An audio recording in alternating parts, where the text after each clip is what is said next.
Hello, karibu katika channel yetu ya Elimika. Kwa mara nyingine tena tumekuletea video inaonyesha uchambuzi wa somo la Kiswahili kuanzia shule iliyoshika nafasi ya kwanza mpaka nafasi ya mwisho.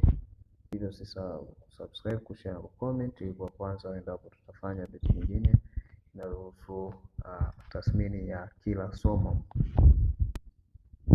Utakwenda Google, utaandika Elimchapu. Baada ya kuandika hivyo uta search, utaingia katika hii website. Baada ya utasubiri iweze kuload, utakutana na posti nyingi: shule 10 bora, shule 10 kidato cha 4, tunaiona hiyo shule 50 bora. Hizo tunaziona matokeo ya walimu na posti nyingine mfano mkuu kama tunavyoona. Sasa wewe utakwenda kuingia hapa,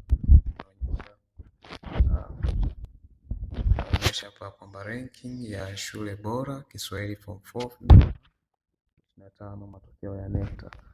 Utakapobonyeza kwa mara ya kwanza itafunguka hivi.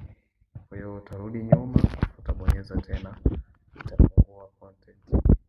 Utaona hapo. Baada ya kubonyeza kwa mara ya pili hapo uta close. Utaona hapo chini hii ni PDF. Unaweza kubonyeza ama hapa kuweza ku download, na utakapobonyeza kwa mara ya kwanza itakupeleka katika matangazo, ita redirect. Utasubiri ikifunguka, rudi nyuma, bonyeza tena kwa mara ya pili, utachagua zako email. Baada ya hapo itafunguka kama hivi. Sasa hapa tunaona listi ya shule zote, lakini zimepangwa kulingana na ufaulu wa somo la Kiswahili. Tunaona hapo. Kwa hiyo utaangalia shule yako ama uta download, utabonyeza vidoti vitatu, utakuja hapo kulipoandikwa download, itaanza ku download. Kwa uta download, itakapomaliza utaweza kutoka, utarudi katika file. Ukirudi katika file utaikuta hapo juu, utabonyeza, utaikuta hii hapa. Utakapoikuta sasa hapa unaweza kutumia button ya ku search, find in file, uka search jina lako. Mfano jina la shule ni Olbitanga. Baada ya hapo uta search, itatafuta. Baada ya kutafuta kwa muda itakuletea,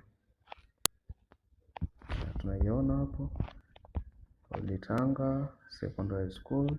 Unaangalia position iliyoshika kwa somo la Kiswahili ni namba 650 kama tunavyoona.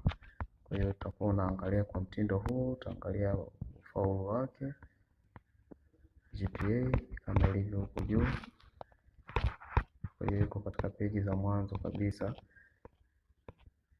Kwa hivyo ndivyo ambavyo unaweza ukaangalia ufaulu wa kila somo kwa shule yako. Kwa hiyo tumeanza kwa kufanya update kwa somo la Kiswahili, kwa tutaendelea kufanya update kwa masomo mengine kadri tunavyozidi kwenda.